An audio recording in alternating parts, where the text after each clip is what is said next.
Famous हो हाँ गए ये तो फटकारे देगा सब इनका ही है जो मिले हैं।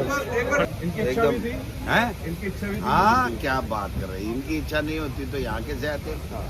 और मेरे चुनाव में भी काम में लूंगा और हो सके तो इसको भी चुनाव लड़ाऊंगा। नमस्कार दोस्तों, राजस्थान की राजनीति में इन दिनों प्रदेश कांग्रेस अध्यक्ष गोविंद सिंह डोटासरा और उनके हमशक्ल नरेश सिंधी की मुलाकात चर्चा का विषय बनी हुई है। एक शादी समारोह में नरेश सिंधी का वीडियो वायरल हुआ जिसमें वे नाश्ता करते नजर आए और उनकी शक्ल, सूरत, कदकाठी और हेयर स्टाइल बिल्कुल डोटासरा से मिलती जुलती दिखाई दी। दोस्तों, वीडियो तेजी से सोशल मीडिया पर फैला और लोगों में जिज्ञासा बढ़ गई कि आखिर ये शख्स कौन है। जब ये चर्चा खुद डोटासरा तक पहुंची तो उन्होंने आनन फानन में नरेश सिंधी को बुलाकर मुलाकात की, जो राजस्थान विधानसभा परिसर में हुई। मुलाकात का माहौल भले ही हल्का फुल्का और मजाकिया रहा हो, लेकिन राजनीतिक दृष्टि से इसे साधारण घटना मानकर नजरअंदाज नहीं किया जा सकता।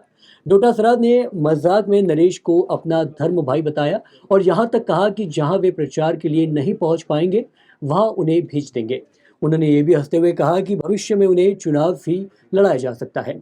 हालांकि ये बयान हास्य के अंदाज में दिया गया, लेकिन राजनीति में हर संदेश का अपना अर्थ होता है।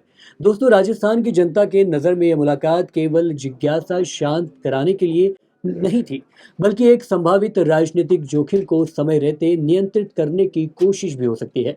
भारतीय राजनीति में कई बार ऐसा देखा गया है कि विरोधी दल किसी बड़े नेता के हमशक्ल को चुनाव मैदान में उतारकर भ्रम की स्थिति पैदा करने की कोशिश करते हैं, खासकर ग्रामीण क्षेत्रों में जहां मतदाता चेहरे और पहचान के आधार पर वोट करते हैं।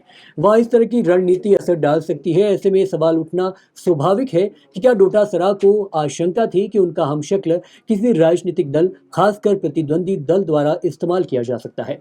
पंचायत और निकाय चुनाव से पहले इस तरह का वायरल वीडियो राजनीतिक रूप से संवेदनशील माना जा सकता है।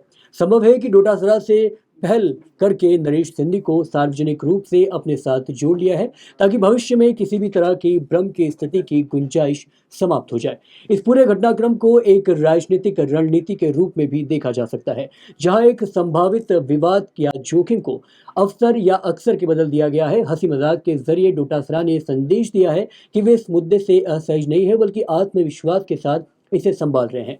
फिलहाल ये मामला रोचक जरूर है, लेकिन आने वाले समय में यदि चुनावी राजनीति में हमशक्ल फैक्टर का जिक्र होता है तो इसकी पृष्ठभूमि में ये मुलाकात जरूर याद की जाएगी। बहुत बहुत शुक्रिया।